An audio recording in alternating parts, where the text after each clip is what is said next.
Football নির্বাচনে ১৩৭ জন councillor হতে আবেদন করেছেন। তাদের আবেদন যাচাই শেষে চূড়ান্ত ভোটার তালিকা ঘোষণা করবে নির্বাচন কমিশন।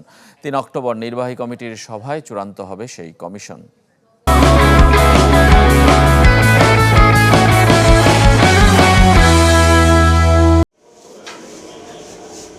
ফুটবল নির্বাচনে ডেলিগেশন ফর্ম জমা দেওয়ার শেষ দিন ছিল সোমবার। সরগরম বাফুফে ভবন।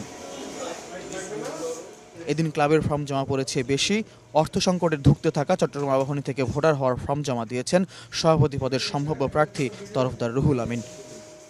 তবে আরেক আগ্রহী প্রার্থী তাবিত আওয়াল তার ক্লাব নোভেল স্পোর্টিং থেকে কাউন্সিলর হননি। বসুন্ধরা কিংস থেকে হননি ইমরুল হাসান। নির্বাচনে প্রার্থী হওয়ার জন্য অবশ্য ভোটার হওয়া বাধ্যতামূলক নয়।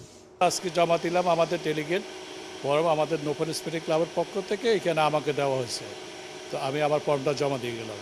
আমরা সবসময় আশাবাদী এবং ফুটবলের একটা সুন্দর আগামী দিনের প্রত্যাশা আছি। ঐক্যবদ্ধ থেকে সমন্বয় রেখে আমরা ব্যালেন্সভাবে একটা শক্তিশালী আমরা একটা কমিটি একটা চাই।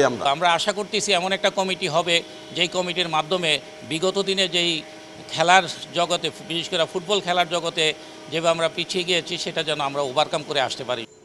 এদিন নানা অভিযোগও ছিল। ক্রীড়া উন্নয়ন পরিষদ নেতৃবৃন্দের দাবি প্রায় 40টি সংস্থায় অনিয়ম হয়েছে।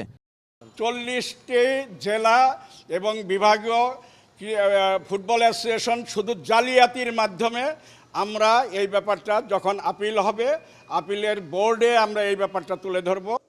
139টি সংস্থা ক্লাবের ভোটাধিকার পাওয়ার কথা থাকলেও বাহুবে চিঠি দিয়েছিল 137টিকে। সবাই ফর্ম জমা দিয়েছে। আদালতে বিচারাধীন থাকায় যশোর ও সাতক্ষীরা তালিকার বাইরে। 3 অক্টোবর হবে নির্বাহী কমিটির সভা। সেদিনই অনুমোদন পাবে ভোটার তালিকা। এর আগের দিন সমস্যাগুলো নিয়ে কাজ করবে আপিল কমিটি। ওইখানে দুই পক্ষকেই ডাকা হবে, এরকম যেরকম ডিসপিউট আছে ডাকা হবে। তাদের ওই কমিটি ডিসাইড করবে এটা কার পক্ষে রায় যাবে। এরকম হতে পারে দুই পক্ষকেই ওইখান থেকে বাদ দিয়ে বলতে পারে যে এখান থেকে কোনো ভোটাধিকার থাকবে না। নির্বাহী কমিটির বৃহস্পতিবারের সভায় গঠন হবে নির্বাচন কমিশন। ফয়জুল ইসলাম, চ্যানেল 24, ঢাকা।